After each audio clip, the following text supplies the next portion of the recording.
What if I told you that the number on your driver's license is lying to you? That somewhere inside your cells, there's a second age, your real age, and it could be a decade older or a decade younger than you think. And here's the part nobody tells you. You can actually change it. I'm Dr. Rachel Adams. I've spent my career in preventive medicine and longevity, sitting across from patients who were the same age on paper, but worlds apart in health.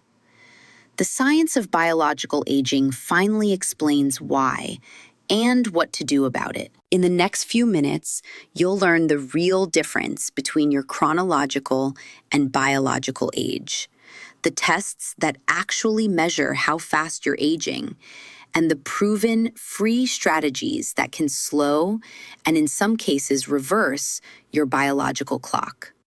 Stay with me to the end because the most powerful lever is one almost everyone overlooks. For our entire lives, we're defined by a single number. Your chronological age is simply the count of birthdays since the day you were born. It's tidy, it's official, and it's completely out of your control. Time moves forward at the same rate for all of us. But you already know, intuitively, that this number doesn't tell the whole story. You've met the 70-year-old who hikes, travels, and lights up a room, and seems more vibrant than people half their age. And you've met the 45-year-old who feels exhausted, achy, and older than their years. Same calendars, very different bodies. That gap has a name. It's the difference between your chronological age and your biological age, the true physiological condition of your cells, tissues, and organs. And unlike the date on your birth certificate, your biological age is something you have remarkable power over. Today, I want to walk you through three things. First, what biological age actually is, in plain language.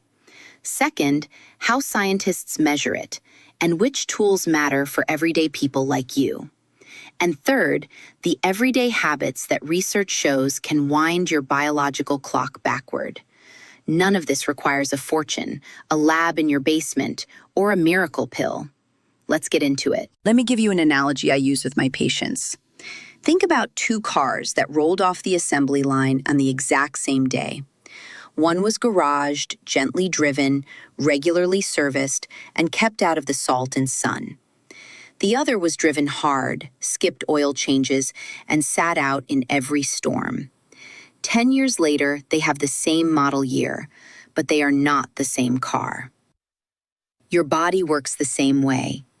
Chronological age is the model year.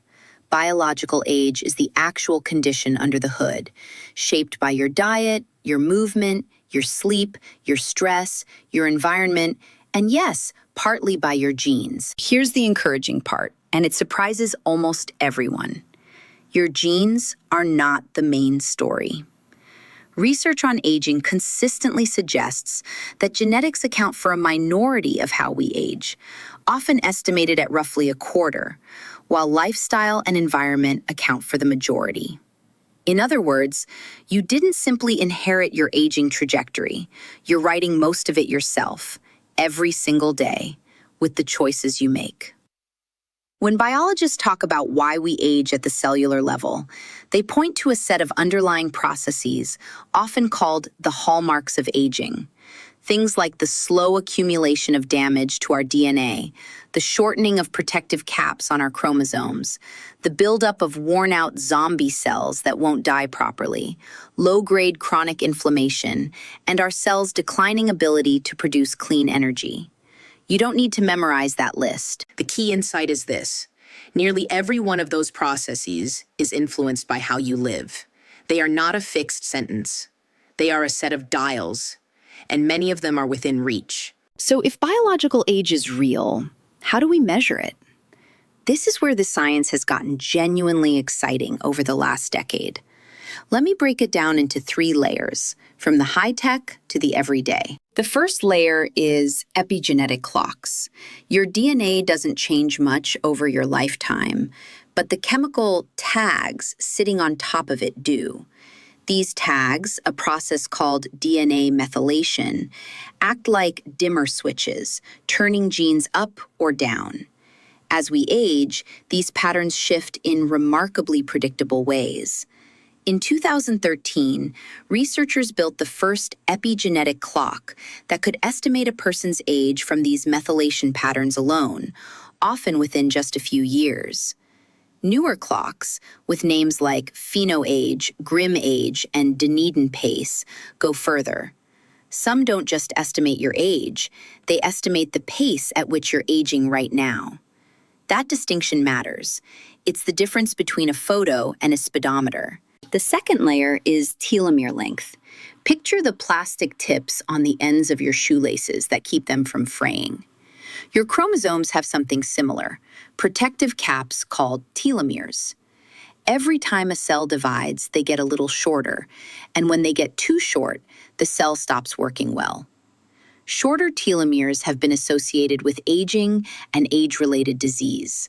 They're a real and fascinating window into aging, though I'll be honest with you, as a single test for one person, they're noisier and less precise than the marketing suggests. The third layer is the one you can act on today: standard biomarkers. These are the unglamorous numbers from a routine physical: your fasting glucose and HbA1c, your blood pressure, your cholesterol panel, and markers of inflammation like high-sensitivity CRP. Together, they paint a strikingly accurate picture of your metabolic and cardiovascular age.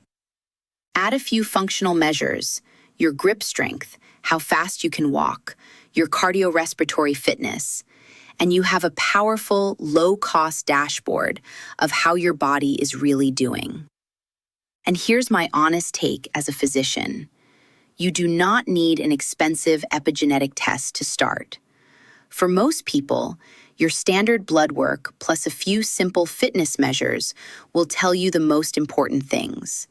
And, more to the point, those are the numbers that move the fastest when you change your habits. Before we get to what works, I have to clear away the beliefs that keep so many smart people from ever starting.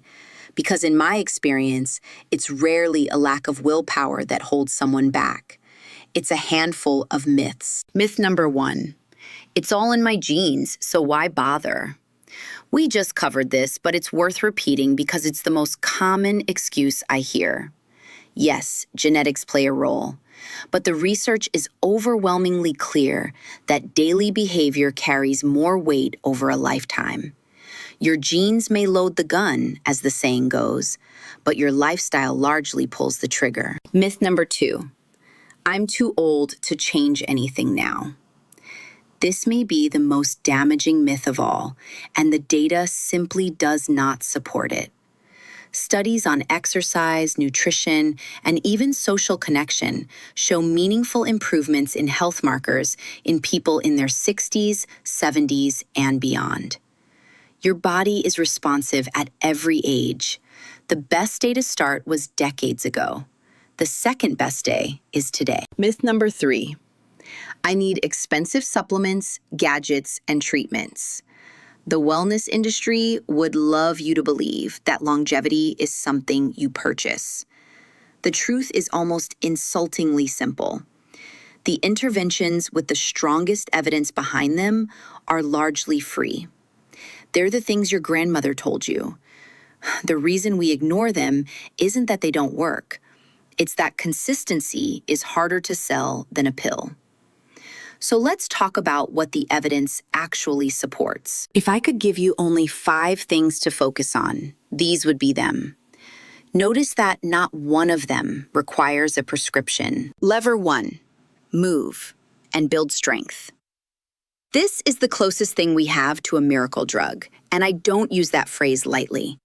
Cardiorespiratory fitness, your body's ability to use oxygen, is one of the strongest predictors of how long and how well you'll live.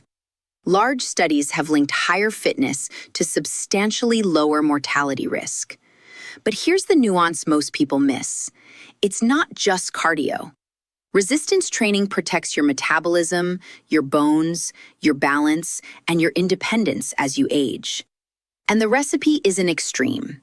A mix of moderate aerobic activity through the week, a couple of strength sessions, and simply moving more throughout the day moves the needle dramatically. Lever 2. Eat in a way your cells recognize. Forget the fad diet wars for a moment. The dietary patterns associated with longer, healthier lives, like the Mediterranean style of eating studied for decades, share a simple core. Lots of plants, plenty of fiber, healthy fats like olive oil, adequate protein, and minimal ultra-processed food. You don't have to be perfect or restrictive. Crowd your plate with colorful vegetables, whole foods, and quality protein, and let the processed stuff become the occasional guest rather than the main resident. Eating well isn't punishment. It's giving your cells the raw materials they need to repair themselves. Lever 3. Protect your sleep like it's medicine, because it is. Sleep is when your body does its nightly maintenance, clearing waste from the brain, repairing tissue, regulating hormones, and consolidating memory. Chronically short or poor quality sleep is linked to accelerated aging across nearly every system. Most adults do best with roughly 7 to 9 hours. Just as important is rhythm, consistent bed and wake times, morning light, and a screen-free wind down before bed. Lever 4. Turn down the dial on chronic stress. Short bursts of stress are normal and even healthy. The problem is the low-grade, always-on stress so many of us carry. Sustained stress keeps inflammation simmering and has been associated with faster cellular aging, including effects on those telomeres we discussed. You don't need a perfect meditation practice. Even simple, regular tools, a few minutes of slow breathing, time in nature, prayer, journaling, or anything that reliably brings your nervous system down a notch, can make a measurable difference over time. Lever 5. Stay deeply connected to other people. Here's the lever almost no one expects, and the one I hinted at in the very first seconds of this video. One of the longest-running studies of human health found that the single biggest predictor of who stayed healthy and happy into old age wasn't cholesterol, wasn't wealth, it was the quality of their relationships. Loneliness and social isolation have been associated with health risks comparable to well-known dangers like smoking. We are, biologically, social creatures. Investing in friendships, family, and community isn't a nice-to-have for your longevity. It may be one of the most powerful interventions you have, and it doesn't cost a cent. Now, I promised you straight talk, so let me address the skeptic in the room. Because you should be a little skeptical. You've seen the headlines screaming that scientists have reversed aging. Is that real? Here's my honest physician's answer. Can you literally turn yourself from 60 back into a 20-year-old? No. Anyone promising that is selling something. But can you measurably slow your pace of aging and improve the biological markers that predict your health span? The evidence increasingly says yes. Small, early studies of intensive lifestyle programs have reported reductions in participants' epigenetic age over a matter of weeks to months. And while these findings need larger trials, they point in a hopeful direction. And we have decades of rock-solid evidence that these same habits reduce the risk of heart disease, diabetes, dementia, and many cancers. So when I talk about reversing your biological clock, I'm not promising a fountain of youth. I'm telling you something more useful and more true. You can change your trajectory. You can add not just years to your life, but life to your years. The goal isn't to live forever. It's to stay strong, sharp, and independent for as long as possible. To compress the frailty into a short window at the very end rather than a long, slow decline. That's a realistic, evidence-based promise, and it's worth far more than any supplement. Let's make this real and doable. Here is exactly where I'd have you start. Not all at once, but one or two at a time. 1. Get your baseline. At your next physical, ask for your standard panel: fasting glucose and HbA1c, lipids, blood pressure, and high sensitivity CRP. Write the numbers down. You can't change what you don't measure. 2. Move every day and lift twice a week. Aim for a brisk walk most days and add 2 short strength sessions.